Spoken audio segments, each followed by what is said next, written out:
Assalamualaikum warahmatullahi wabarakatuh. Salam warahmatullahi wabarakatuh. Ibu punten, saya Yohana dan teman saya Ozia. ingin izin sama ibu untuk wawancara tentang demonstrasi kontekstual modul 3.1. Enggak, silakan apa yang bisa ibu bantu. Nanti ibu bantu dijawab dengan praktik baik ibu selaku kepala sekolah di sini, ya. Baik. Enggak. Untuk yang pertanyaan pertama tadi tentang Selama ini bagaimana ibu dapat mengidentifikasi kasus-kasus yang merupakan dilema etika atau bujuk normatif? ya. Kalau dilema etika yang ibu hadapi ini, ibu identifikasi mulai dari peserta didik ya, dari peserta didik, kemudian dari guru, kemudian dari staf, kemudian dari satpam, komite sekolah, seperti itu. Kalau dari peserta didik sendiri yang ibu identifikasi itu karena permasalahan mereka itu tadinya kan sekolah yang online ya, jadi pembiasaan untuk etika mereka, budaya sapa, salam gitu kan, harus selalu diingatkan. Jadi karena masa pandemi itu akhirnya kan anak-anak lupa kalau ketemu guru itu kan harusnya salam. Ini mah kalau nggak ditanya, sini, jadi kita sendiri yang negur gitu kan, salam dulu nak, assalamualaikum. Jadi kita sendiri yang memberi contoh seperti itu. Selama ini bagaimana ibu menjalankan pengambilan keputusan di sekolah ibu, terutama untuk kasus-kasus di mana ada dua kepentingan yang sama, misalnya bu, benar atau sama-sama mengandung nilai kebajikan? Ya, kalau ibu sih ambil keputusannya biasanya dengan diskusi ya. Ibu paling kayaknya di kepala sekolah yang disebut bentar-bentar kumpul deh. Karena benar ibu mah tanyain ya kayaknya gitu. Ayo panggil dulu, kumpulin dulu gitu. Baik disebut bosan deh. Karena apa? Karena ibu selalu mengambil keputusan itu tidak. Oh ibu lagi penting ya, udah ntar lagi. Lagi dikat aja. Oke, bisa dari awal. Jadi intinya keputusan benar yang itu dua-duanya benar gitu kan. Tapi ibu tidak boleh langsung ngambil keputusan sendiri. Satu, ibu ambil langkah-langkahnya dengan kumpulin guru-guru. Istilahnya kalau disebut rapat, meeting apa gimana, entahlah bahasa itu mah ya, bahasa guru-guru ya. Yang terpenting ibu mah suka gitu, ayo kumpul sebentar, kita diskusikan dulu. Ini kayak gini, enak nggak enak diomongin. Itu kalau ibu diomongin gini nih, supaya ada nggak ada orang yang merasa diadili. Terus ibu berusaha tidak langsung ngejas, iya salah ya, kemudian iya gitu. Padahal dua-duanya benar kan gitu. Ibu nggak pernah seperti itu. Jadi ibu selalu mengambil keputusan dengan hasil musyawarah diskusi dulu sama anak. Kumaha nih enaknya. Langkah-langkah prosedur seperti apa yang bisa ibu lakukan selama ini? Prosedur yang tadi ya, kalau ibu ngambil keputusan baiknya. Prosedurnya ya biasanya ibu bikin undangan, gitu, bikin surat undangan dulu, gitu ya. Undangan di kadang kalau ada biar kelihatan resmi gitu ya, biar guru-guru itu nggak disebutnya resmi ya, pakai surat gitu, pakai surat dulu, bikin ibu ini kan dulu dengan itu tadi tim kurikulum sekolah kan ada tuh, nggak bisa sendiri bukan, ada bagian-bagiannya. Ini gimana ya kalau ibu musyawarahkan dulu, ibu mau ngambil keputusan ini gitu kan. Jadi prosedurnya seperti itulah, dibicarakan dulu ya bu, ini bikin surat contoh kecil. Ibu mau ngambil keputusan besok mau rapat dengan orang tua murid kelas 6 karena harus disosialisasikan tentang perubahan yang ujian itu, yang ada perubahan permen itu. Gimana kata saya gitu, ya bu besok aja kita ini mau bentuknya apa, mau langsung pakai surat apa langsung diketik aja. Udah bu pakai surat aja. Jadi ibu kalau apa-apa tuh selalu ibu ajak ngomong. Jadi pertanyaan selanjutnya, hal-hal apa saja yang selama ini ibu anggap efektif dalam pengambilan keputusan dari kasus-kasus dilema etika? yang ibu efektif itu biasanya memang harus semua guru itu harus tahu, paham. Kalau orang Sunda, karena ibu dari orang Sunda, nggak ada istilah masalah salahkan. Jadi semua harus duduk. Sampai ibu mah kalau misalnya ada yang nggak hadir, rapatnya ditunda, diskusinya ditunda, karena membuat rapat semua hadir dulu. Supaya apa? Nggak ada salah paham. Karena kalau ada salah paham aja satu orang, miskomunikasi aja udah gagal. Itu ibu orangnya. Jadi kumpul dulu semua. Ibu selalu menekankan ke guru-guru belajar berdemokrasi. Sampaikan enak, tidak enak, sampaikan untuk mengambil keputusan.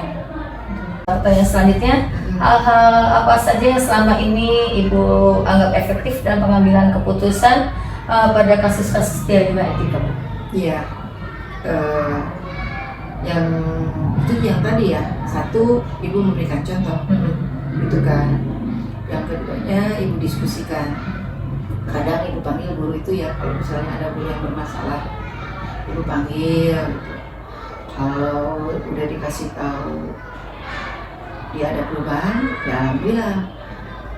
Kalau misalnya memang belum ada perubahan, langsung bikin surat teguran pakai SP itu, SP 1. Kayak sekarang juga ibu tuh sambil ngamatin kan, setiap ini guru pelanggaran kecil guru itu kan harus bikin jurnal juga.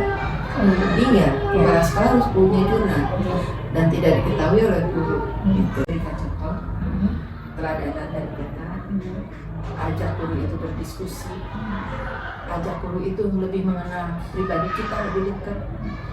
Ibu juga berusaha mengenal pribadi guru itu, ya guru itu sebenarnya kayak gini. Terus yang keempatnya, ibu nggak pernah mau dengar laporan orang lain.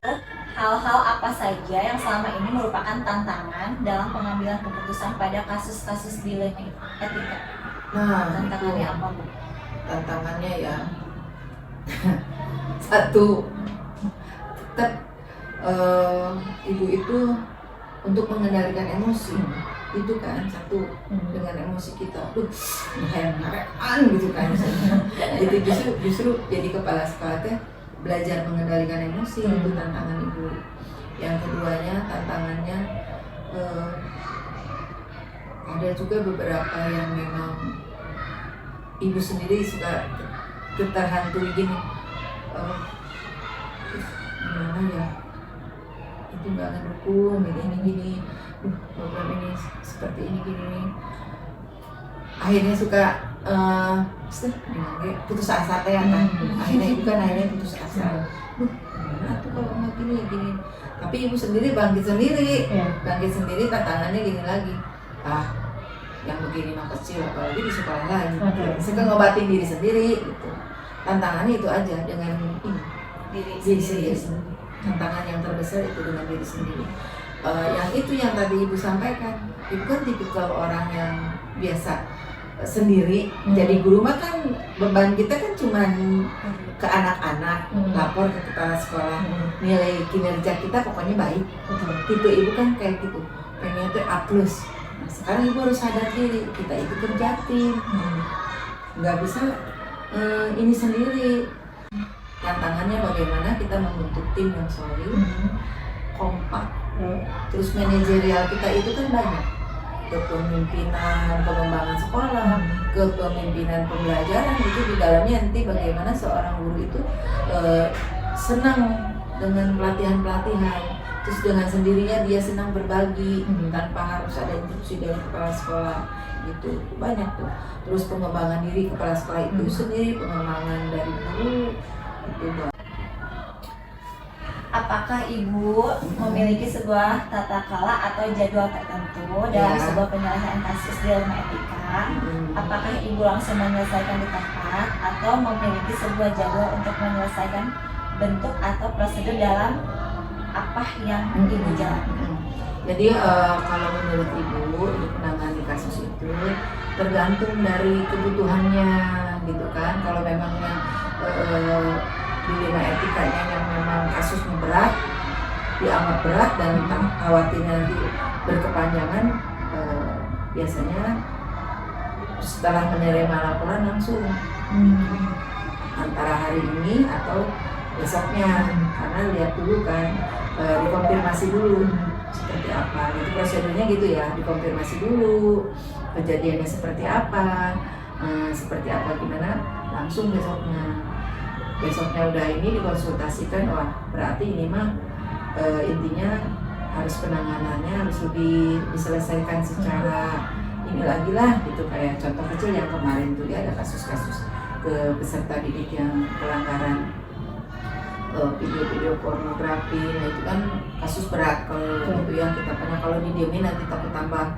kemana-mana berbahaya. Jadi dijelasin bahayanya, buka-buka situs porno, panggil orang yang memang bisa membantu kita lah supaya anak itu merasa ada efek jerak gitu, kayak gitu. Kalau ibu seperti itu sih, tergantung dari kasusnya. Kalau kira-kira kasusnya ini mah bisa sambil berjalan lah, dan penyelesaiannya pun tidak bisa tuntas hari itu. Kayak sekarang kan, bagaimana perubahan iklim di sekolah, nggak bisa langsung kita mengharapkan hasil, tapi dengan proses, tapi kita berusaha menyelesaikan. Selanjutnya Bu, adakah seseorang atau faktor-faktor apa yang selama ini mempermudah atau membantu Ibu dalam mengambil keputusan dalam kasus-kasus dilema etika? Nah, yang mempermudah itu ya kita ada komunikasi yang baik, terutama dengan guru ya. Mulai bagaimanapun dulu kita pegang dengan orang tua juga, gitu kan. Ada komunikasi yang baik lah antara guru dengan orang tua. Terus adakah orang yang ibu bisa diajak bicara ya guru yang memang welcome dengan kita, dan guru yang memang memahami apa sih tujuan dari kepala sekolah itu, kasus dari itu tuh seperti apa dampaknya gitu kan, terus pengaruhnya nanti seperti apa. Itulah guru yang memang dia ngerti, paham. Pertanyaan terakhir Ibu, dari semua hal yang telah disampaikan, pembelajaran apa yang dapat Ibu petik dari pengalaman Ibu mengambil keputusan dalam dilema etika?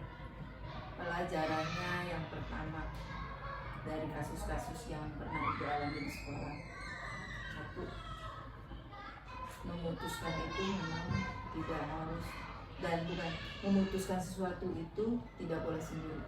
Itu pelajarannya, kita tidak boleh egois, sebagai pemimpin nggak boleh egois. Dua, menahan itu tadi, jangan terlalu dengan otot, jangan terlalu dengan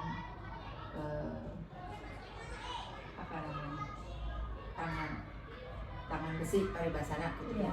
Tapi kita dengan ilmu, insya Allah kalau dengan bekal ilmu, kasus seperti apapun kita bisa tangani gitu. Terus selama dengan kita sadar diri ya, kita itu butuh mereka gitu. Kita nggak bisa kerja sendiri, itu sadar dirinya gitu ya. Pelajaran memahami karakter guru, pelajaran memahami karakter orang tua, pelajaran memahami emosi diri sendiri, mengendalikan emosi diri sendiri, yang paling utama itu. Terus pelajaran bagaimana kita harus bersikap bijaksana. Itu aja pertanyaannya. Terima kasih untuk waktunya ya, Ibu. sama-sama. Terima kasih juga sudah berbagi kepada kami. Mudah-mudahan apa yang Ibu sampaikan sesuai dengan yang dibutuhkan. Iya, benar. Pertanyaan-pertanyaan yang dibutuhkan apa, jawaban Ibu apa, mangga ini aja. Ini lagi sendiri ya. Betul. Sekali lagi terima kasih Bu udah meluangkan waktunya untuk kami berdua. Mudah-mudahan apa yang disampaikan bermanfaat juga buat kita ke depannya ya Bu. Kami berdua akhiri. Wassalamualaikum warahmatullahi wabarakatuh.